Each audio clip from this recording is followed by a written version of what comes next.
अस्सलाम वालेकुम, मेरा नाम अयाज़ है और मैं आपकी कंप्यूटर साइंस की क्लास 10th का टीचर हूँ। हम अपनी आज की क्लास में ये तफसील के साथ पढ़ेंगे कि मुतग़य्यरात क्या होते हैं और मुतग़य्यरात की डेटा टाइप्स के बारे में भी पढ़ेंगे। आइए अपनी आज की क्लास का आगाज़ करते हैं। हमने अपनी पिछली क्लास में मुस्तक़लात के बारे में पढ़ा था और उस क्लास के आखिर में हमने ये देखा था कि मुतग़य्यरात क्या होते हैं और उसके बारे में हमने थोड़ा सा पढ़ा था। और मैंने आपको उस क्लास में ये कहा था कि हम अपनी अगली क्लास में मुतग़य्यरात के बारे में तफसील के साथ पढ़ेंगे। हमारी जो आज की क्लास है, इस क्लास के अंदर जो मौजू हम पढ़ने के लिए जा रहे हैं वो है मुतग़य्यरात। मुतग़य्यरात क्या होते हैं, इनकी क्या इक़साम होती हैं, मुतग़य्यरात की डाटा टाइप्स क्या होती हैं, वो हम आज पढ़ेंगे। सबसे पहले तो ये समझ लीजिए कि मुतग़य्यरात यानी कि वेरिएबल्स किन को कहा जाता है, या यूँ कह लीजिए कि मुतग़य्यरात की तारीफ़ की बात कर लेते हैं कि इसकी तारीफ़ क्या है। ये तारीफ़ लिखी हुई है, आप देख सकते हैं। मुतग़य्यर दरअसल मेमोरी लोकेशन को दिया जाने वाला नाम है। अब इसको हम ज़रा समझ लेते हैं कि मेमोरी लोकेशन क्या होती है और मुतग़य्यर दरअसल मेमोरी लोकेशन को दिए जाने वाला नाम है। कि जो मेमोरी लोकेशन है उसको जो हम नाम देते हैं उसे हम मुतग़य्यर कहते हैं और मुतग़य्यर की जो जमा है वो है मुतग़य्यरात। मुतग़य्यर को हम वेरिएबल कहते हैं। आप इसको इंग्लिश में भी वेरिएबल लिख सकते हैं, आप उर्दू में इसको मुतग़य्यर लिख सकते हैं। इसको अगर हम मुस्बत यानी कि एक से ज़्यादा वेरिएबल हों तो उसको हम मुतग़य्यरात कहते हैं। अब देखिए, जो कंप्यूटर है, कंप्यूटर में हम क्या करते हैं, कंप्यूटर में हम अपने डाटा को महफूज करते हैं कंप्यूटर के अंदर। तो जब हम अपने डाटा को कंप्यूटर के अंदर महफूज करते हैं तो वो कंप्यूटर के अंदर कहीं ना कहीं जाकर वो डाटा हमारा महफूज होता है। किसी ना किसी जगह पर जाके, किसी ना किसी लोकेशन पर जाके वो डाटा हमारा महफूज होता है।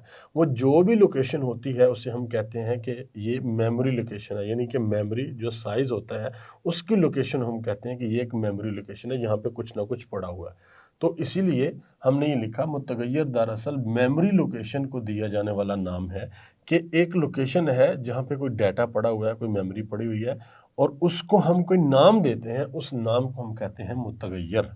अब हम इसको ज़रा समझने की कोशिश करते हैं। फ़र्ज़ कर लीजिए कि हमारे पास हमारे कंप्यूटर के अंदर ये लोकेशंस हैं।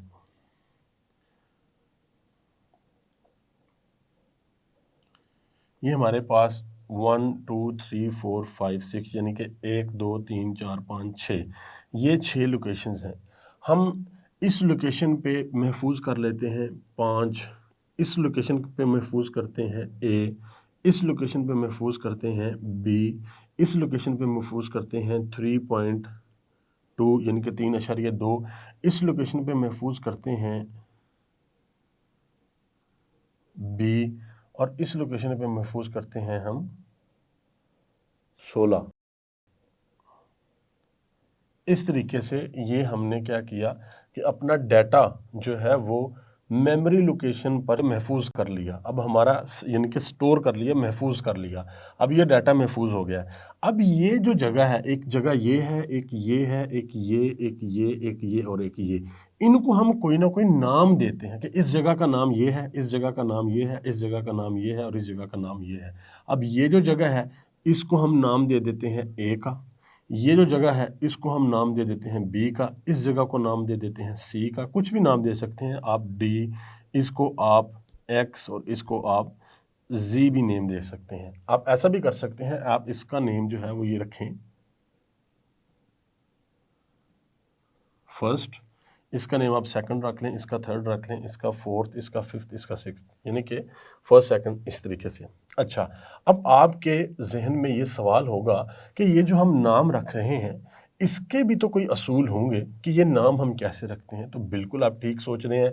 हम अपनी अगली क्लास में ये तफसील के साथ पढ़ेंगे कि एक मुतग़य्यर का जो नाम है उसको हम किस तरीके से रख सकते हैं, वो कौन से असूल हैं जो हमने अपने जहन में रखने हैं, वो मद्देनज़र रखने हैं एक वेरिएबल का या एक मुतग़य्यर का नाम रखते हुए।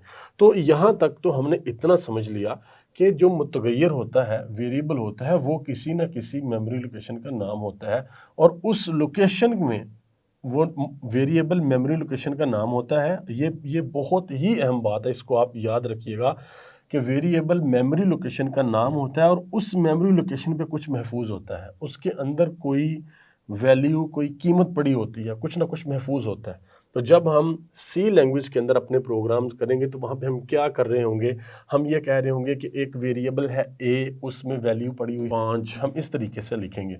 हम अपनी अगली आने वाली क्लासेस में इसको बड़ी तफसील के साथ पढ़ेंगे। हम इस तरीके से लिखेंगे कि ए के अंदर 5 है, या हम लिखेंगे कि बी के अंदर क्या है, बी के अंदर इस तरीके से ये ए वैल्यू है, इस तरीके से हम लिखेंगे। इस तरीके से इनके आगे इस तरीके से स्टेटमेंट टर्मिनेटर भी लगेगा, इनकी डाटा टाइप भी हम डिफाइन करेंगे। ये सारी चीज़ें हम अपने अगले लेक्चर में सीखेंगे। आज हमने इस चीज़ को जहन नशीं करना है कि मुतगय्यर होता क्या है। मुतगय्यर क्या होता है? मुतगय्यर दरअसल मेमोरी लोकेशन को दिया जाने वाला नाम है, कि इस मेमोरी लोकेशन को जो दिया जाने वाला नाम है उसे हम क्या कहते हैं? वेरिएबल। तो ये वेरिएबल ए है, ये वेरिएबल बी है, ये वेरिएबल सी है, ये डी है, ये एक्स है और ये जी है। अब इन सब वेरिएबल्स की वैल्यू है, इसकी 5 है, इसकी ए है, बी है, इसकी 3.2 है, इसकी बी है और इसकी 16 यानी कि 16 है। अब अगली बात देखिए, ये तो हमने ये वाला जो अपना पॉइंट है इसको तो हमने समझ लिया। अब अगली एक और बात, मुतगय्यर की कीमत प्रोग्राम में बदली जा सकती है। ये बहुत ही अहम नुक्ता है कि एक जो मुतगय्यर है ना ए, प्रोग्राम के अंदर उसकी जो कीमत है, ये जो उसकी वैल्यू है, ये बदली जा सकती है। हो सकता है कि जब हम अपना प्रोग्राम शुरू करें तो हमारे ये जो हमारा वेरिएबल ए है इसकी कीमत 5 है, तो आगे जाके इसकी कीमत 10 भी हो सकती है, फिर इसकी कीमत 15 भी हो सकती है और इसकी कीमत 20 भी हो सकती है। तो ये आप याद रखिएगा कि वेरिएबल की जो कीमत है ये प्रोग्राम के अंदर बदली जा सकती है। ये एक अहम पॉइंट था, ये भी हमने यहाँ से सीख लिया, इसको भी पढ़ लिया। और फिर एक बहुत ही अहम बात और, हर मुतगय्यर का एक मुनफरिद नाम होता है जिसे शनाख्त कुनंदा या आइडेंटिफायर कहते हैं।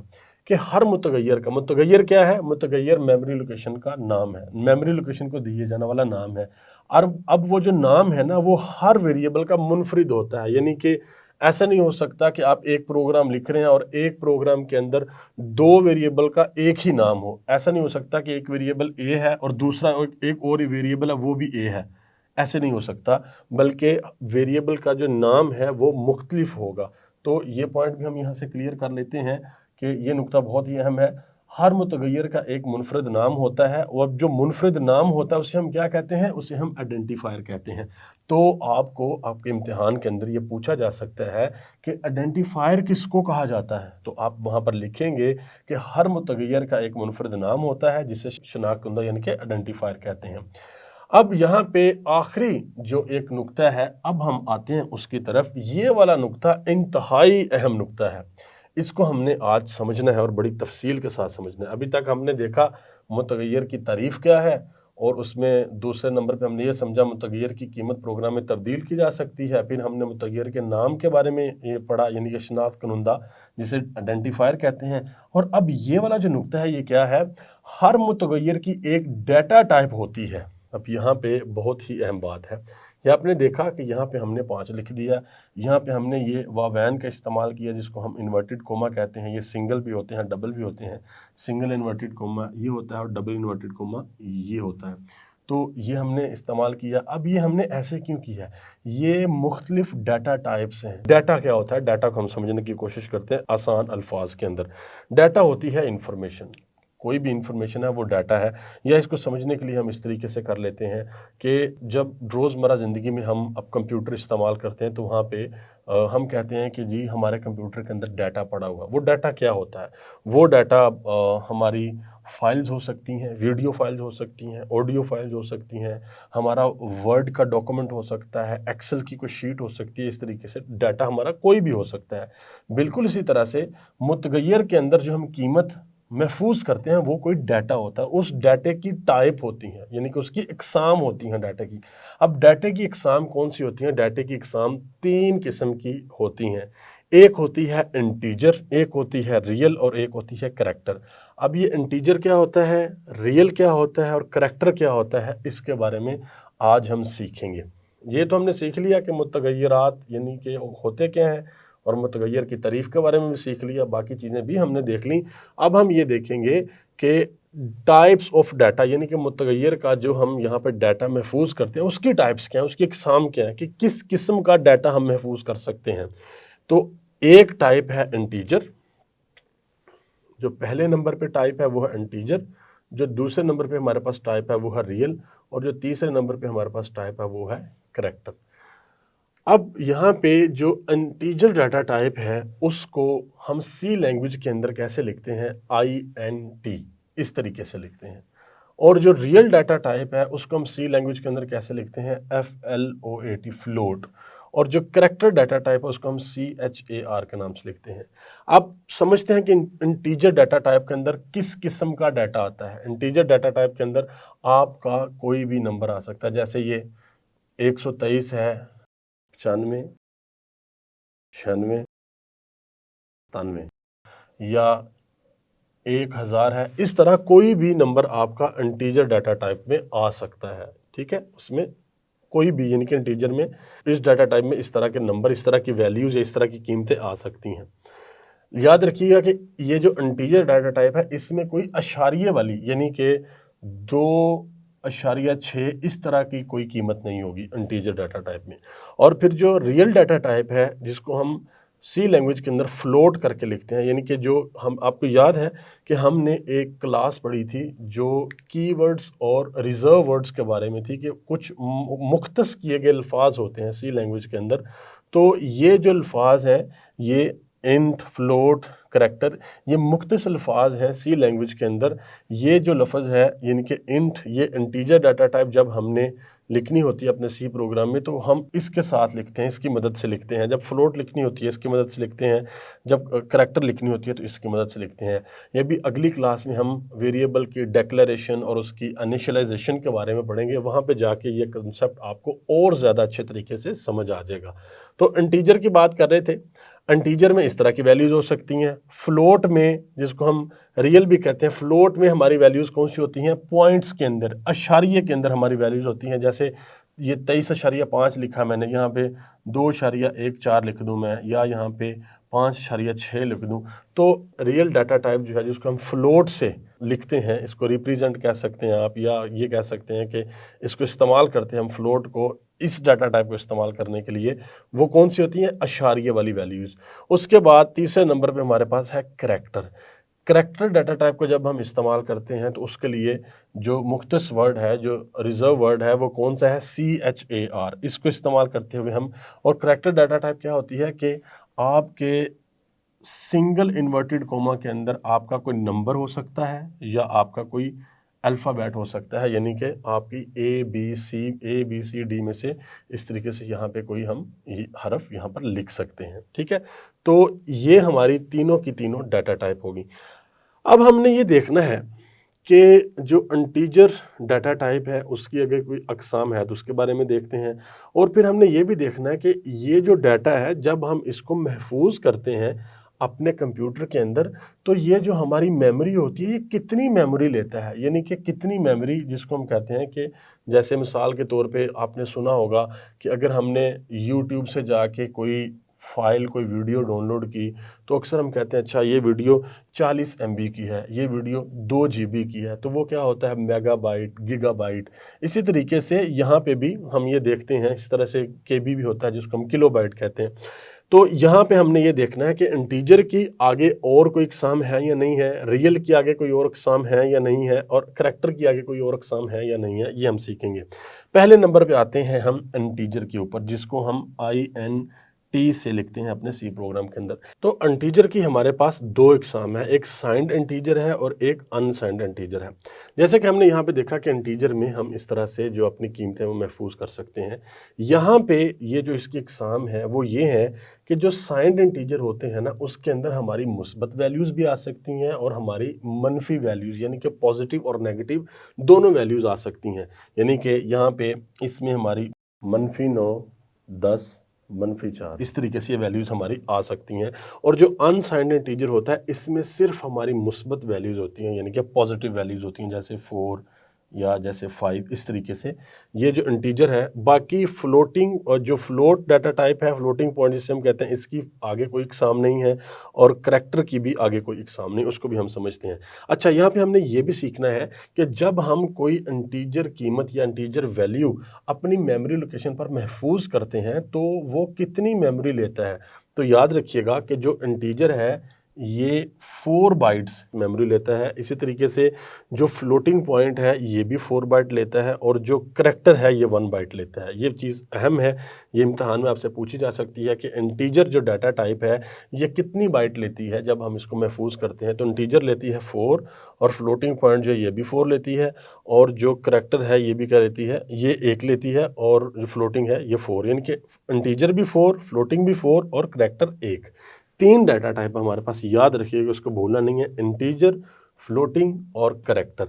अब इंटीजर जो है वो हमने देख लिया कि इसमें 2 आगे इकसाम है, एक साइंड और एक अनसाइंड। साइंड में हमारे पास मुस्बत और मनफी वैल्यू दोनों होती हैं और अनसाइंड में हमारे पास सिर्फ मुस्बत वैल्यूज़ होती हैं। इसी तरीके से फ्लोटिंग पॉइंट पे आ जाते हैं। जो डाटा टाइप है इसको हम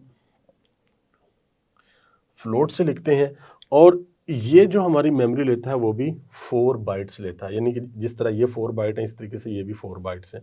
और इसकी जो हम कह सकते हैं कि इसकी कम से कम जो वैल्यू स्टार्ट होती है वो कहाँ से होती है और कहाँ तक ये वैल्यू जाती है वो भी हमने यहाँ पे, इसको हम कहते हैं कि जैसे रेंज कहते हैं कि वैल्यू को एक रेंज होती है। तो ये 3.4 ज़रब 10 की पावर -38 -38 से स्टार्ट होती है और 3.4 ज़रब 10 की पावर 38 या 38 तक जाती है। इसको आपने याद रखना है। और जो करैक्टर डाटा टाइप हमारी होती है जिसके अंदर हम सिर्फ एक करैक्टर स्टोर करते हैं, आप देख सकते हैं यहाँ पे एक लफ्ज़ यानी कि एक हरफ जो है वो स्टोर करते हैं, वो सिर्फ 1 बाइट लेता है। तो आपने हमेशा इस चीज़ को याद रखना है कि integer data type, real data type और करैक्टर डाटा टाइप जो है ये किस तरीके से हम इनकी वैल्यूज़ को स्टोर करते हैं और इनके लिए हमें कितनी कितनी बाइट्स दरकार होती हैं। इंटीजर डाटा टाइप के अंदर एक और अहम नुक्ता है, जिस तरीके से हमने यहाँ पे ये सीखा कि फ्लोटिंग पॉइंट जो फ्लोटिंग डाटा टाइप है इसकी जो कम से कम वैल्यू कहाँ से शुरू और ख़त्म कहाँ पर होती है, इसी तरह से जो साइंड इंटीजर और अनसाइंड इंटीजर है इनकी वैल्यूज़ भी, ये जो साइंड इंटीजर है इसमें हमने पढ़ा कि इसमें नेगेटिव और पॉजिटिव यानी कि मुस्बत और मनफी दोनों वैल्यूज स्टोर की जा सकती हैं। तो ये जो मनफी वैल्यू है वो यहाँ से स्टार्ट होती है और यहाँ तक जाती है, यानी कि यहाँ से मनफी यहाँ से वैल्यू स्टार्ट होती हैं और मुस्बत यहाँ तक वैल्यूज़, इनके दरमियान जो भी वैल्यूज़ होंगी वो हम साइंड इंटीजर में स्टोर कर सकते हैं, महफूज कर सकते हैं। इसी तरह से अनसाइंड के अंदर 0 से लेके यहाँ तक जो वैल्यूज़ हैं वो हम इसमें महफूज कर सकते हैं। और करैक्टर डाटा टाइप भी अगर हम बात करें तो करैक्टर डाटा टाइप में हम सिर्फ एक जो हर्फ होता है, जो एक बाइट जो लेता है, वो सिर्फ एक वैल्यू को, एक कीमत को हम स्टोर कर सकते हैं। तो डियर स्टूडेंट्स, मैं उम्मीद करता हूँ कि आपको आज की इस क्लास की सही से समझ आई होगी, जिसमें हमने आज मुतगय्यरात के बारे में तफसील के साथ पढ़ा। ये देखा कि मुतगय्यर क्या होता है, मुतगय्यर की प्रोग्राम के अंदर कीमत तब्दील होती है या नहीं होती उसके बारे में पढ़ा, मुतगय्यर के नाम के बारे में पढ़ा जिसे हम एक आइडेंटिफायर कहते हैं, और फिर हमने मुतगय्यर की डाटा टाइप के बारे में पढ़ा कि मुतगय्यर की डाटा टाइप क्या होती हैं। डाटा टाइप्स 3 डाटा टाइप्स हैं हमारे पास, उनके जो मुख्तस वर्ड है वो कौन कौन से होंगे वो हमने सीखे। और फिर इन तीनों में से जो पहली डाटा टाइप थी उसकी 2 इकसाम थी, साइंड इंटीजर और अनसाइंड इंटीजर, इनके बारे में पढ़ा और हमने ये देखा कि ये कि हमारी मेमोरी में से कितनी कितनी बाइट्स लेते हैं। मैं उम्मीद करता हूँ कि आपको आज की क्लास की सही से समझ आई होगी।